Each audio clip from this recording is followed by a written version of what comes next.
Hi friends, welcome to விச்சிக்குட்டி சமையல். நம்ம இன்றைக்கி பார்க்க போகிற ரெசிபி என்னென்னா ஒரு ஸ்நாக்ஸ் ஐட்டம்ஸ் தான். ஈவினிங் டைம் சுட சுட சாப்பிட போகிற அருமையான வெஜிடபிள் போண்டா தான் நம்ம பார்க்க போகிறோம். நம்ம வீடியோக்குள்ளே போகிறதுக்கு முன்னாடி இது வரைக்கும் நம்ம சேனலை சப்ஸ்கிரைப் பண்ணாத நண்பர்கள் அனைவரும் மறக்காமல் விச்சிக்குட்டி சமையலை சப்ஸ்கிரைப் பண்ணுங்கள். வீடியோவை லைக் பண்ணுங்கள், ஷேர் பண்ணுங்கள். அப்படியே பக்கத்தில் இருக்க பெல் பட்டனை மறக்காமல் ப்ரெஸ் பண்ணுங்கள். அப்போ தான் நான் போடுற வீடியோஸ் நோட்டிஃபிகேஷனாக வரும். வாங்க ஃப்ரெண்ட்ஸ், வீடியோக்குள்ளே போகலாம். இப்போ வர மழை காலத்தில் ஈவினிங் டைம் ஸ்நாக்ஸ் என்ன செய்யலாம் அப்படின்னு குழப்பமாக இருக்கா? நம்ம ஹெல்தியான ஸ்நாக்ஸ் ஒன்று பார்க்கலாம். அதுதான் வெஜிடபிள் போண்டா. இது ஈவினிங் டைம் செம்ம டேஸ்ட்டாக இருக்கும். ஈஸியாக செய்யலாம். எப்படி செய்யலான்னு பார்க்கலாம். முதல்ல அதுக்கு கேரட், பீன்ஸ், உருளைக்கிழங்கு எடுத்துக்கோங்க.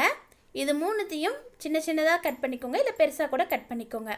இது ஒரு பாத்திரத்துலேயோ இல்லை குக்கர்லேயோ சேர்த்து கொஞ்சமாக உப்பு போட்டு கொஞ்சமாக தண்ணி வச்சு வேக விட்டுக்கலாம்.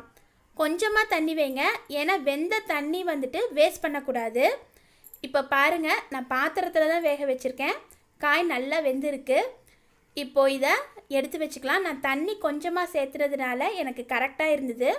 அதிகமாக சேர்த்தா கூட ஒன்றும் பிரச்சனை இல்லை, எடுத்து வைங்க, நம்ம ஆட் பண்ணிக்கலாம். இப்போ ஒரு மேஷர் கொண்டோ இல்லை மத்து கொண்டோ இந்த மாதிரி காயை நல்லா மசிச்சு வச்சுக்கணும். ரொம்ப மசிச்சு வைக்காமல் ஓரளவுக்கு காய் கடிப்படுற மாதிரி மசிச்சுக்கோங்க. இப்போது இது கூட நம்ம கடலை மாவை சேர்த்துக்கலாம். இப்போ நான் இன்றைக்கி 1/2 கப் அளவு கடலை மாவு சேர்த்துருக்கேன். 2 பெரிய வெங்காயத்தை பொடி பொடியாக கட் பண்ணி சேர்த்துக்கிட்டேன். காரத்துக்கு ஏற்ப பச்சை மிளகாவை சின்ன சின்னதாக கட் பண்ணிக்கோங்க. கொத்தமல்லி தழை, கருவேப்பிலை, திருவிய இஞ்சி கொஞ்சமாக சேர்த்துக்கோங்க. இப்போது சீரகம் சேர்த்துக்கோங்க.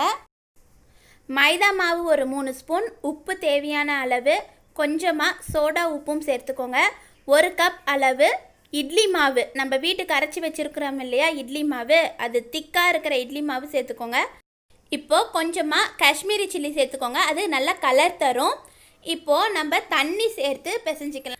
காய் வெந்த தண்ணியை கூட நம்ம ஃபில்ட்ரு பண்ணி வச்சோம்னா இப்போது இந்த மாதிரி தண்ணி பத்தாதப்போ அந்த தண்ணியை ஊற்றி பிசைஞ்சிக்கலாம்.